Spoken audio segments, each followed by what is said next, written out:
Hindi ka makakapaniwala na ang pinakabatang general ng Pilipinas ay hindi naging bayani sa sariling probinsya. Sa gulang na 20, habang ang karamihan ay naglalaro pa lamang ng trabaho at pag-ibig, si Manuel Tinio Ibundok ay nangunguna na sa isang hukbo, sumasalakay sa mga kuta ng Kastila at pinagkakatiwalaan mismo ni General Emilio Aguinaldo.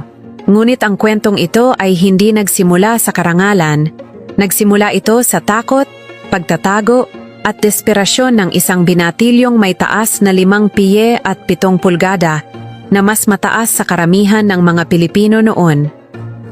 Ang simula ng digmaan, Abril 1896. Si Manuel Tinio, 18 taong gulang lamang ay sumali sa katipunan.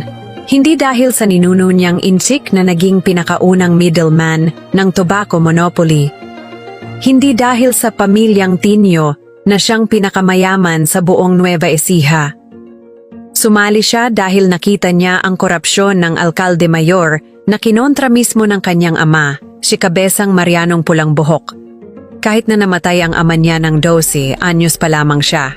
Sa loob ng 3 buwan, nag-organisa na si Manuel ng sariling kumpanya, mga kaibigan, kamag-anak at mga tenant, mga teenager, lahat. At noong Setyembre 2, 1896, kasama ang 500 lalaki, sinalakay nila ang San Isidro. May musikong bumbong pa, 100 riple lang laban sa mga Kastila saka sa tribunal. Namatay ang commander ng Guardia Civiles sa unang araw, ngunit dumating ang 200 pang Spanish reinforcements. Talo sila. 60 ang patay na Pilipino. Ang pagtatago.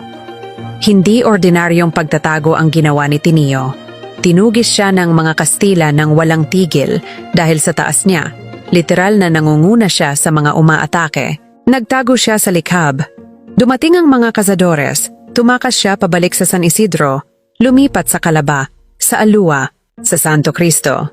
Hindi siya natutulog sa iisang lugar. Araw-araw takot, gutom, pagod.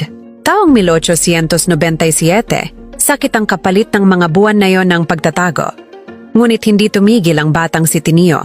Ang pag-angat. Narinig ni Aguinaldo ang mga kwento tungkol sa agresibong binatilyo mula Nueva Ecija. Hunyo 1897, tinawag niya si Tinio.